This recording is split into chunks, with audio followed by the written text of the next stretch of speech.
Nats Chat is brought to you by Walters. Make sure that you check out Walters' self-pour beer wall. Included on tap is Baby Shark IPA, Sunny Little Thing, Grapefruit Nectar, and more. Here's the 2-0 pitch. Cruz launches one deep left field down the line toward the Western Metal Supply Company building, and it's gone. Oh, my goodness. What a clout by Nelson Cruz. Career homer number 459 makes it 1-0 Nationals. Now the 2-1. Swinging a high drive, deep right field. Slicing toward the corner. It's way back there, and it is gone. Josh Bell has done it again. Just over the fence down the right field line at the 322 mark, and the Padres have seized momentum, and they have seized the lead. It's 2-1. And this crowd is delirious.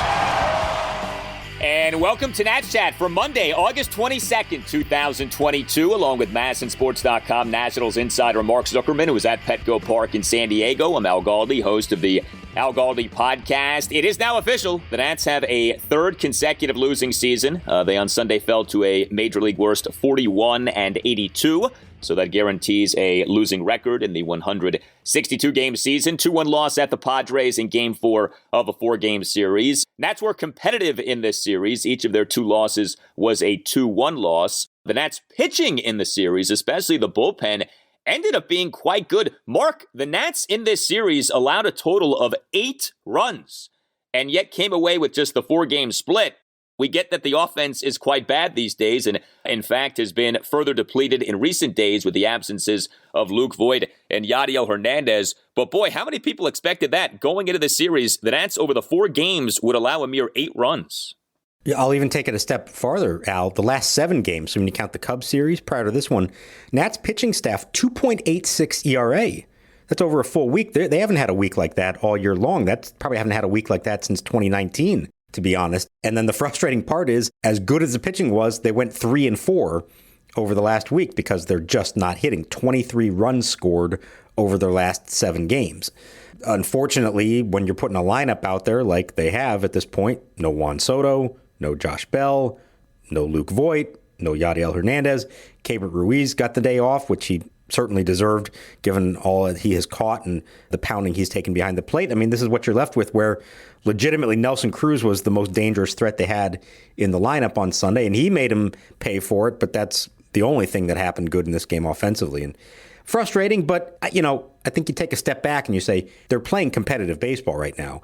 And if you keep getting halfway decent pitching, you're going to have a chance at least. So that's a significant step forward, I would say, in the bigger picture. Yeah, I mean, the Nats should not be ashamed of what they did over 4 games at the Padres. Now, yes, that is loser talk. And, hey, this just in, the Nats are a losing team this season. But, you don't know what to expect going into these series. I mean, you know that the Nats could get destroyed in some of these series. We have seen the Nats get destroyed in series this season. And since the trade deadline, you're kind of like bracing yourself for, okay, how ugly might things get?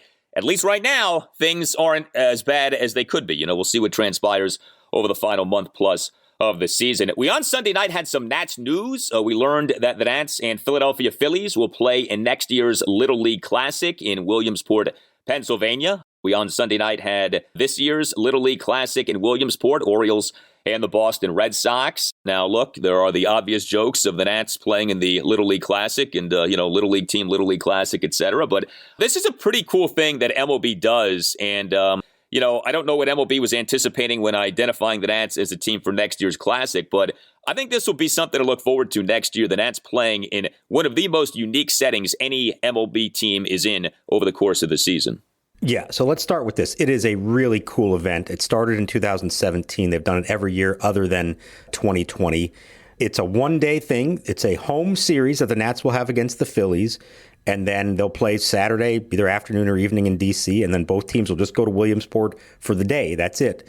They will spend the afternoon at the actual Little League World Series, meeting the players, catching at least one of the games there, and then they'll go to the minor league field that's not far from there, where the Williamsport Crosscutters play. The stadium was built in 1926, second oldest stadium in the minor leagues, only holds about 2,300 fans.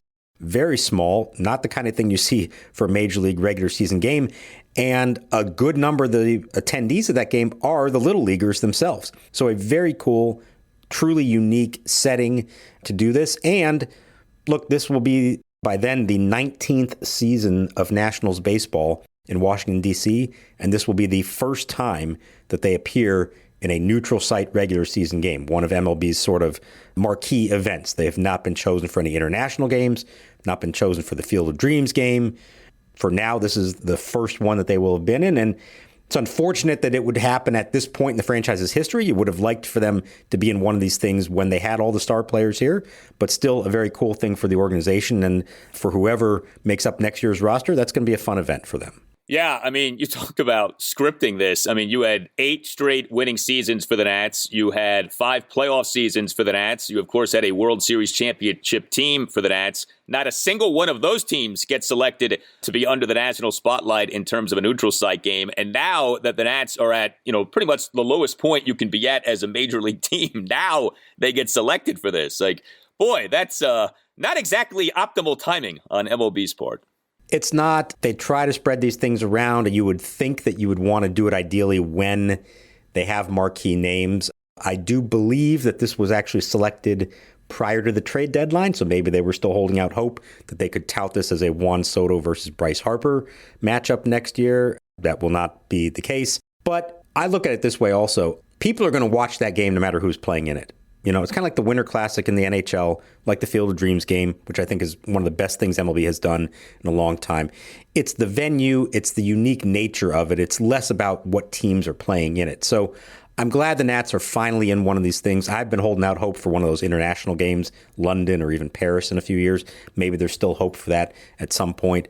But I think it's good for them. And, I don't care what the team's record is or what kind of organization they are at a time. You're still a Major League Baseball team in the nation's capital.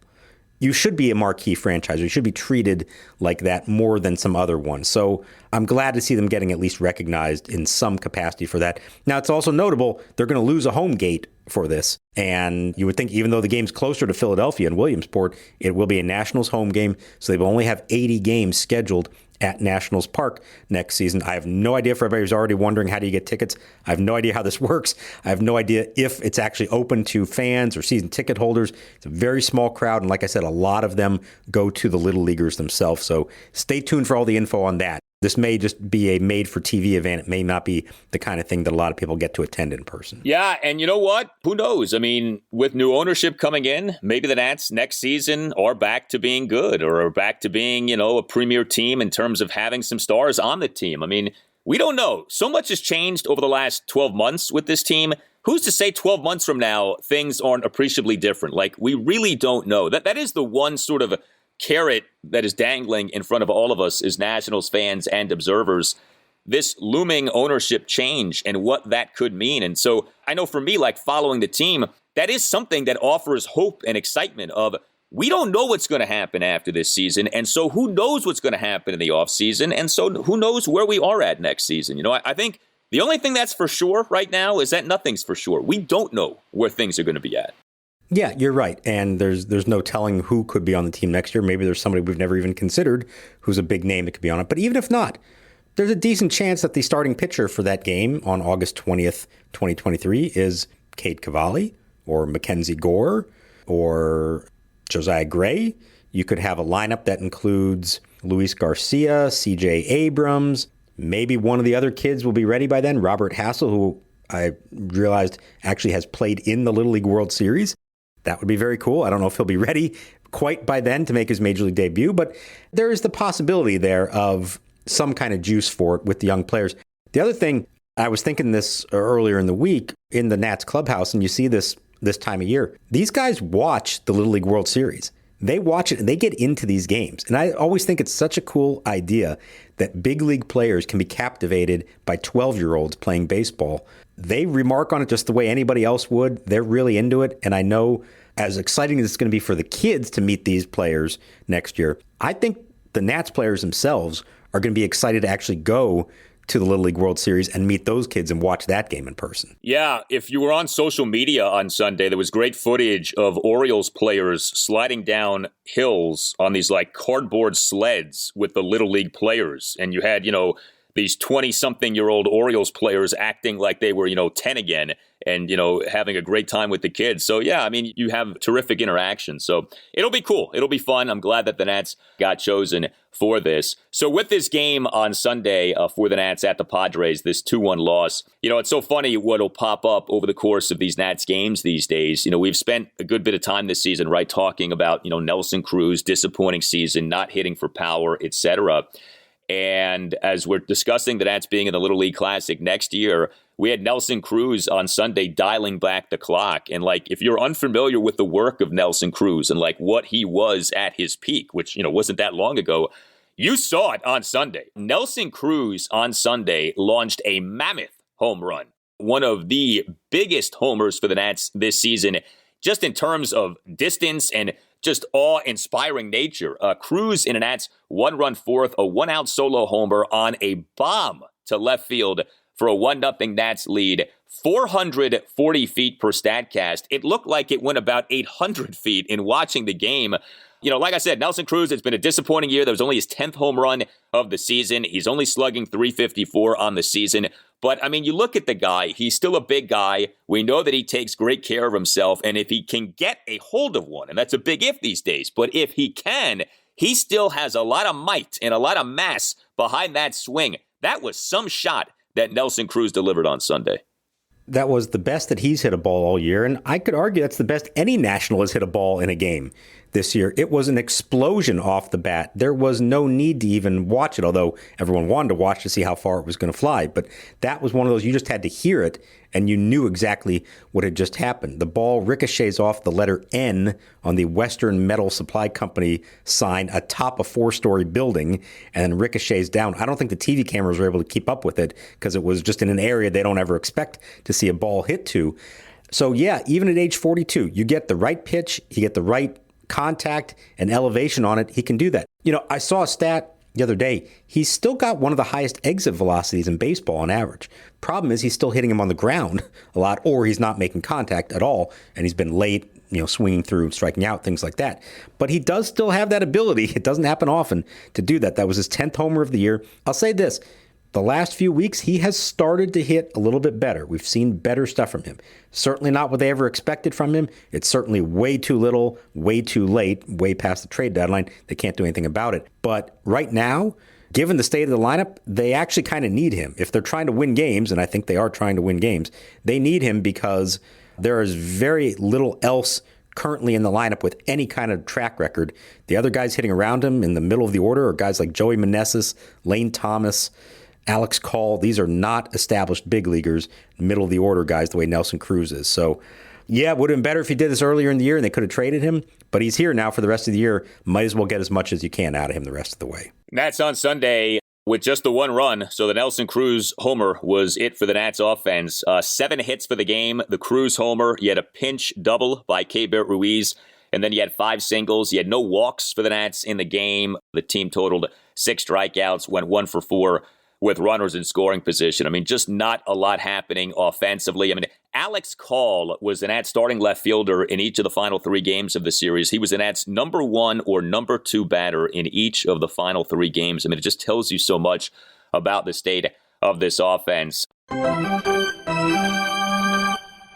Hey guys, it's Al Galdi for Window Nation. It is time for Window Nation's Back to School sale. And what a sale this is. 2 free windows for every 2 windows that you buy, plus pay nothing with no interest until 2025. Visit windownation.com or call 866-90-NATION and tell Window Nation that Al Galdi sent you. Window Nation windows are the best. Lower your energy bills. Raise the value of your home with new energy-efficient windows from Window Nation. Get an A+ in savings by taking advantage of the back-to-school sale. Again, 2 free windows for every 2 that you buy, plus pay nothing with no interest until 2025. Window Nation knows exactly what it's doing. The average Window Nation installer has over 16 years of experience with over 20,000 windows installed. And Window Nation offers a variety of windows. Over 1,500 custom window combinations are available: vinyl, wood, and fiberglass. Visit windownation.com or call 866-90-NATION and tell Window Nation that Al Galdi sent you. And ask last for the back-to-school sale. Again, buy 2 windows, get 2 windows free on any style of new window from Window Nation, plus pay nothing until 2025. That's windownation.com or 866-90-NATION, windownation.com or 866-90-NATION, and tell Window Nation that Al Galdi sent you. Manaea with the wind in the 0-1. Swinging a long drive left field. This is deep profile looking back, and it is off the top of the wall. Meneses rounding first, trying for second. The throw in on 2 bounces, and he is out on a diving tag by Drury. Joey Meneses. So the craze of him hitting home runs has slowed down, as the craze was bound to slow down. He did, though, have 4 hits in the series. We talked about Joey a bit on the last installment of the podcast. He on Sunday went 1 for 4 with a single, but he on the single did something that he did a few weeks ago, and I noted this at the time on the podcast. And if you watch the game on Masson on Sunday, Kevin Franzen was not happy about this at all, and I don't blame Kevin one bit. Joey Meneses in the top of the 6th had a 2-out single off the left field wall. He then got thrown out by a mile at second base in his attempt to stretch the hit into a double for the 3rd out. Now, watching the game on TV, I could not see what Meneses was doing, but according to Franzen, Meneses did not hustle at all out of the box. He was guilty of something similar a few weeks ago, and I talked about this at the time on the podcast. August 6th, an 11-5 loss at Philadelphia. Meneses in that game, in an Nats 1-run 7th, had a 1-out single off the left field wall, as he out of the box was admiring the hit as opposed to hustling, and so again, he hits a 1-base hit off the wall. What did you see from Meneses on this single off the wall on Sunday? Yeah, he thought it was going to be out off the bat. I wouldn't say it was an over-the-top, really slow admiring. He was moving a little bit, but he hit that ball so hard, and it ricocheted right back to the left fielder. He had no chance.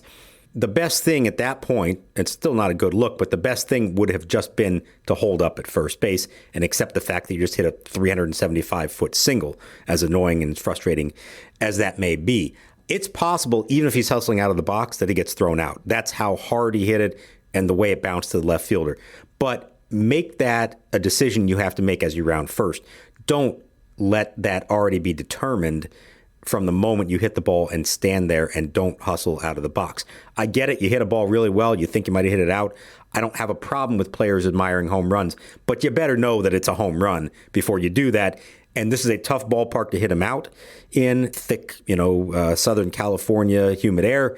So you got to know better than that. And Joey Meneses certainly is not as accomplished of a hitter to be able to stand there and just assume that he's going to hit home runs in the big leagues. Yeah, I mean, we all love Joey Fourbags, and we love the home run that he went on, but, he is Joey Meneses, okay? Age 30 season, 10th minor league season. We just talked about Nelson Cruz. Say what you want about Nelson's season. He hustles, okay? Age 41 season, maybe a future Hall of Famer. He busts it every time out of the box. If Nelson Cruz can do that, Joey Meneses can do that. I don't like that this is now a second time that this has come up. And props to Franzen for being honest and being critical. Not every color commentator will do that. A lot of these color commentators are afraid to be critical. Franzen isn't. I like the work that he's doing and that he had the chutzpah to call out Meneses. And, Kevin wasn't nasty about it, but he was honest and blunt about it. That's good. I mean, as a fan, I want to see that from announcers. So good job by Kevin Franzen there. Great job by the Nats bullpen in this series. I can't get over the work of this Nats bullpen in this series. Do you know that over the course of these 4 games, the only official run that the Nats bullpen allowed was the Juan Soto home run off Steve Cishek? That was the only official run allowed by the Nats bullpen in this series. You had, in every game, great bullpen work, including on Sunday. 2 Nats relievers combining for 2 2/3 perfect innings. Hunter Harvey, 1 2/3 perfect innings. He faced 4 batters. He got 5 outs. Came into the game, bottom of the 6th, runner on first, 1 out. Nats down 2-1. On his 3rd pitch, induced an inning-ending 4-6-3 double play. Then tossed a perfect bottom of the 7th. Erasmo Ramirez tossed a perfect bottom of the 8th. And this was the trend throughout the series. We talk about the Nats only allowing 8 runs in the series. Some of that was the starting pitching, but really the great pitching in this series was from Nats relievers. Thursday night, 5 Nats relievers, 4 scoreless innings, 4 strikeouts. Friday night, 5 Nats relievers officially, 4 2/3 scoreless innings, 6 strikeouts. Saturday night, 3 Nats relievers, 1 run in 3 innings. That was a game in which Steve Cishek in the bottom of the 7th gave up the solo homer by Soto. And then on Sunday, 2 Nats relievers, 2 2/3 perfect innings. There have been good series for the Nats bullpen this season.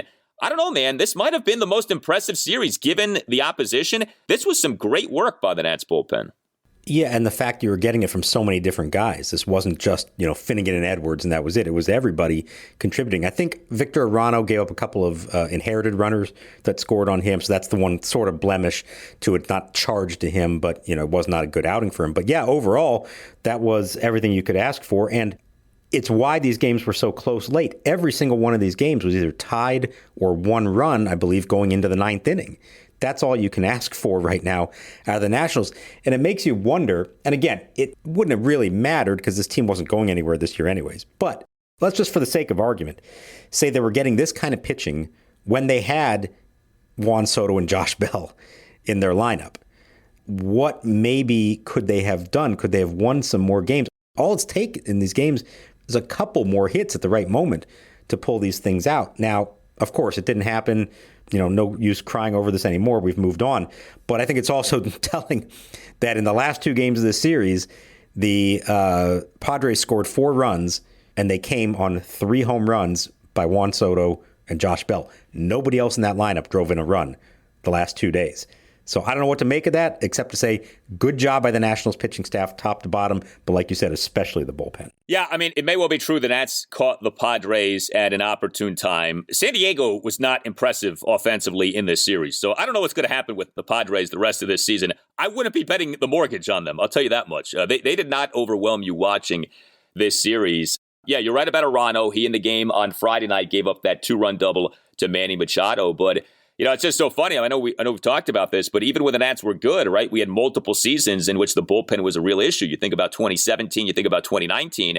If you could take this bullpen and drop it into 2017 or even 2019, like how good might those teams have ended up being? Not that this is like a great Nats bullpen, but it certainly has been capable of being great. And like you noted, it's from a variety of people. This isn't like, in 17 or in 19, when you had to ultimately rely on like 2 or 3 guys, maybe 4. Like this season, you're getting contributions, especially lately, from a variety of people. Yeah, and let's remember, they lost their closer, Tanner Rainey, to Tommy John surgery. So he's been out of the picture. Finnegan has done a nice job stepping in there. Carl Edwards Jr., who we've praised, all year long since he got up from AAA, and a guy who's going to be under contract again for next year. And I want to bring up Hunter Harvey. Maybe I'm jinxing this by pointing this out, but this guy has pitched very well, and he has stayed healthy for a decent stretch of time here now. Let's see. He's got, 6 weeks to go to finish out the year. But that would be something. If he makes it through the rest of the season healthy and pitches effectively, another guy who's going to be under team control for a while longer because he doesn't have that much major league experience, they could actually go into the offseason and go into next year with the foundation of a bullpen already in place. And that has not been the case around here in quite a while, if ever. It's a surprising situation, and it may not be the kind of thing you typically think of as being important on a rebuilding team. But if it's one less thing they have to consider this winter about how to improve, if you actually have a bullpen ready to go, it's a pretty good starting place. Yeah, and you can flip all these guys. I mean, contending teams are always looking for bullpen help. And so if you next season still aren't very good, but you have multiple relievers who are good, there's no reason you can't turn those guys into multiple prospects for you in the rebuild. I know that Mike Rizzo looks at constructing a team as starting pitching is the foundation upon which you build the team. I think that's great if you can do that. I think it's really hard to do that. And I think, as we're seeing, injuries for pitchers are just so difficult to avoid, especially, you think about the Nats. They've had 3 guys over the last 12 months or so, maybe it's like 14 months now, need surgery for thoracic outlet syndrome. Think about that. 3. Like, that's odd, right? It's so hard to avoid injury. And so as great as it is to say, let's build the team on starting pitching, I think that's just so tough to do. I wonder if Mike, in looking at, how do I go about this rebuild? And look, a lot of the rebuild is just you collect good players and see what works, and then that kind of dictates your philosophy. But if maybe moving forward, there is more of a focus of, maybe we need to try to do this more of, okay, starting pitching, yeah, but we got to be more realistic about things. Try to do it with defense and a bullpen and offense. And if we get the starting pitching, great. But I don't know how replicable it is to do what you did from 12 to 19 with that great starting pitching. And keep this in mind, too. The Nats enjoyed extreme durability from a lot of those starting pitchers during those years. Max Scherzer was durable. Gio Gonzalez was durable. Unless I'm forgetting, wasn't Jordan Zimmerman durable? I don't recall him suffering major injuries or anything like that. Yeah, not until he left them and wound up in Detroit. Then he had all kinds of injuries that ruined his career. But in D.C., as much of a workhorse as you're ever going to get. So Steven Strasburg got hurt, we know, but it wasn't just that the Nats had starting pitching excellence. The Nats excelled from a starting pitching durability standpoint. Man, I don't know how you can do that again. That is really hard to do. So if you can do it with the bullpen, do it with defense, I think that's probably a more realistic approach. It may be. I can just tell you, I think Rizzo still deep down believes in the power of starting pitching. Is that where it all begins? Yes, he doesn't want to have a bad bullpen. He'd love to have a deep, good bullpen. But I think he still believes that give him 3 good quality starting pitchers who can at least go 5 or 6 innings, that is ultimately your best path to success. And that's what he's going to try to create now with Mackenzie Gore, Cade Cavalli, Josiah Gray, and maybe some others that eventually get here.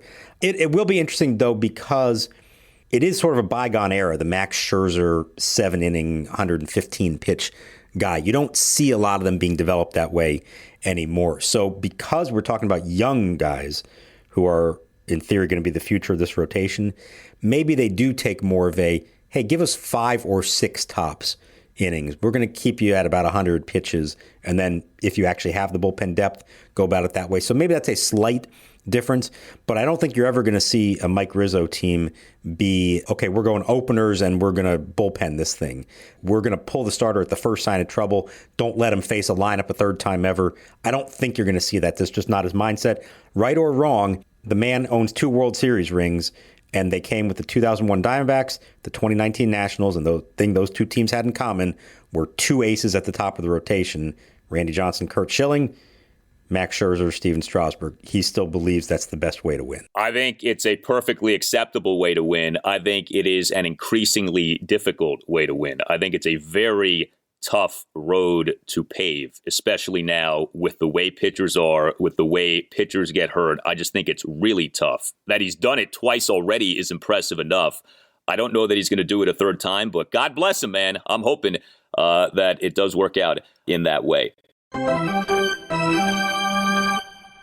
Now a word from our sponsor, BetterHelp. The way I take care of my mind is daily exercise. It is essential for me. There are plenty of ways to support a healthy brain, like learning a new language or taking power naps. There's also BetterHelp online therapy. Everyone I know who does therapy swears by it. It feels like all I hear these days is how you have to start doing therapy.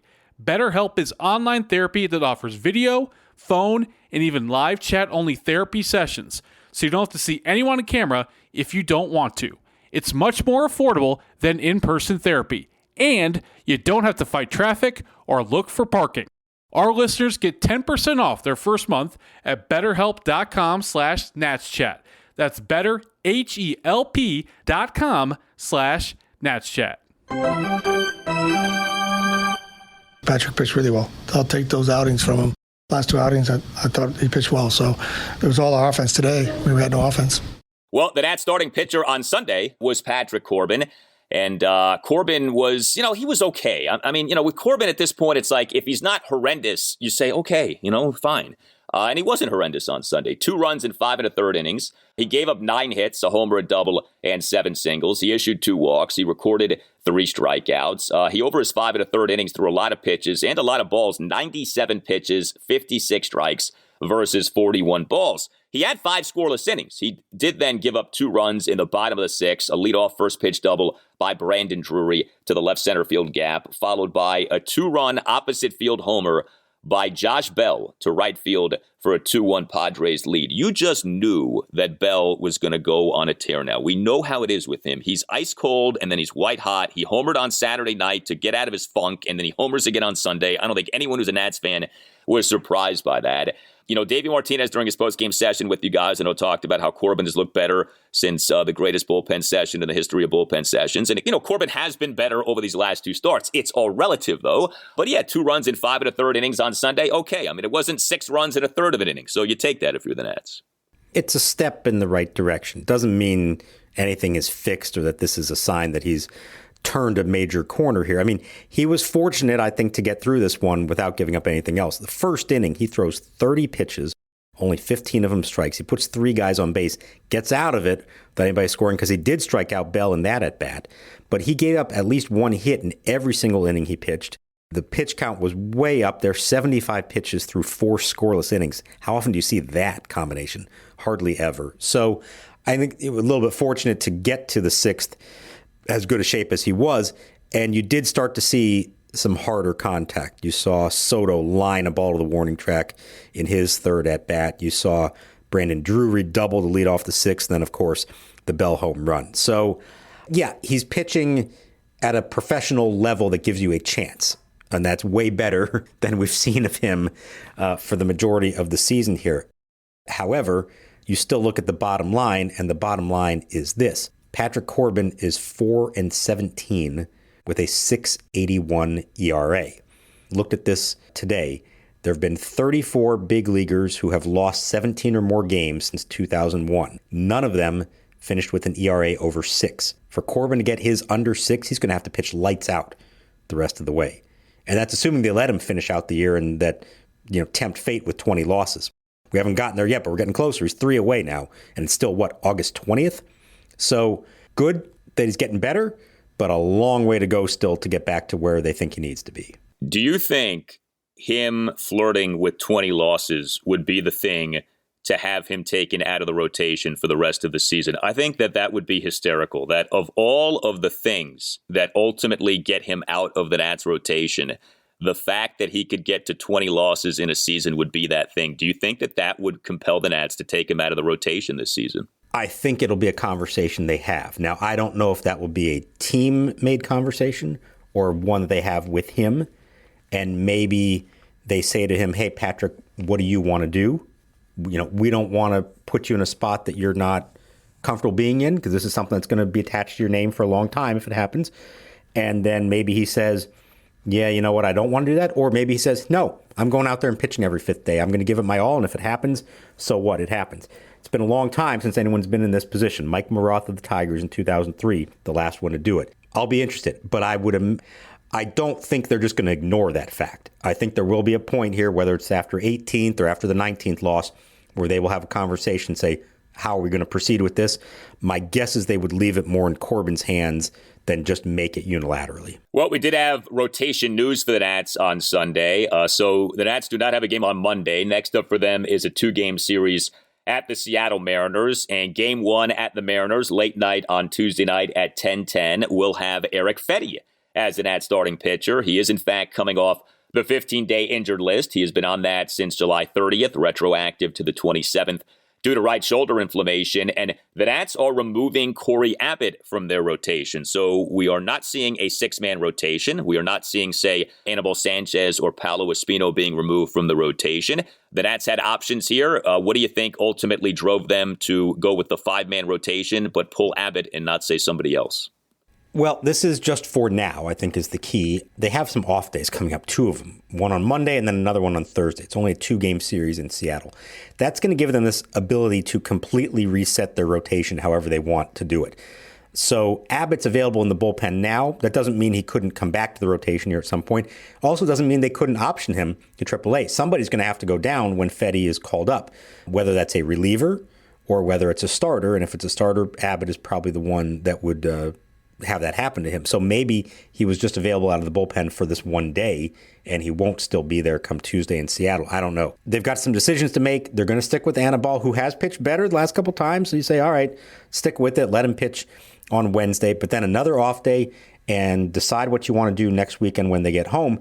And we've mentioned it. I think we have to continue to point out that there's a possibility Cade Cavalli is involved in all this in some capacity. His next start could be Friday, either in D.C. for the Nationals or somewhere else. I think it would be Indianapolis, where Rochester is. So we'll see how that figures into it, but definitely some rotation decisions coming up here.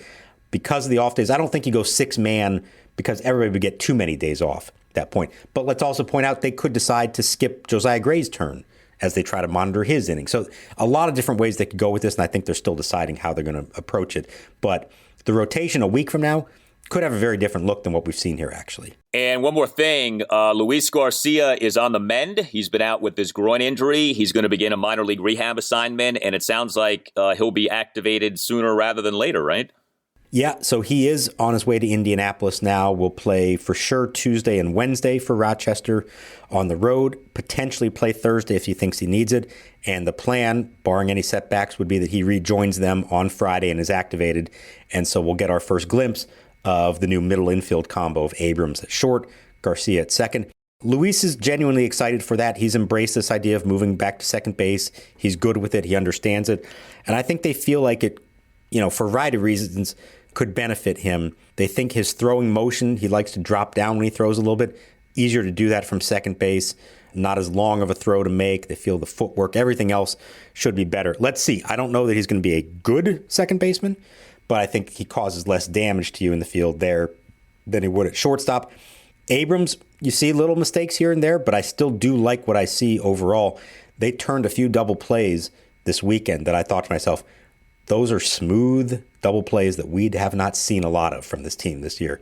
That's a nice thing to see, and I would imagine it should be even smoother, ideally, with Abrams and Garcia turning them. Well, I don't think that it's necessarily coincidental that the Nats pitching has been better lately, and the left side of your infield is the best it has been defensively all season, with Ildemaro Vargas now as the every-game third baseman and CJ Abrams now as the every-game shortstop. I don't know that you can just directly make that correlation, but I think it's hard to ignore the timing of all of this, that you have range at certainly on the left side of the infield. The right side of the infield is a little sketchier. Luke Voigt is a defensive liability, I think, at first base, but you're getting, especially at shortstop, play that you have not had this season. First with Alcides Escobar, then with Luis Garcia. And, if Garcia hits the ground running at second base, and, I've pointed this out, he did have +2 defensive runs saved at second base last season. Maybe, just maybe, you start to see the formation of an infield defense that isn't terrible, that actually can convert balls in play into outs, and you can start to see some good things here. But it has been nice to see that. You're seeing defense on the left side of the infield, the likes of which you have not seen for most of this season from the Nats. I do think it goes hand in hand with what we've seen from the pitching. I think it can be even better. Corbin gave up some ground ball singles up the middle in this game that other guys may have had a better shot at making a play. So I do think it is something that has gone hand in hand with the improved pitching, and you hope that it continues to get better. You tell us what you think. Hit us up on Twitter at @Nats_chat. You can email the podcast, natschatpodcast@gmail.com. You can find us on Instagram at natschatpodcast. You can get yourself or someone who you know a Nats Chat Podcast t-shirt by going to natschatpodcast.square.site. Don't forget that you can subscribe to the Nats Chat Podcast. Subscribing costs you nothing. Make sure that you never miss an episode. All Nationals radio highlights on Nats Chat are courtesy of 106.7 The Fan. For Mark Zuckerman, I'm Al Galdi, and we'll talk to you next time on the Nats Chat Podcast. 3 hits in the inning for Tennessee. They had 3 in the first 5. This ball is driven, and it is a Nashville lead. Robert Hassel, 2-run home run, 6-5 in the 6th.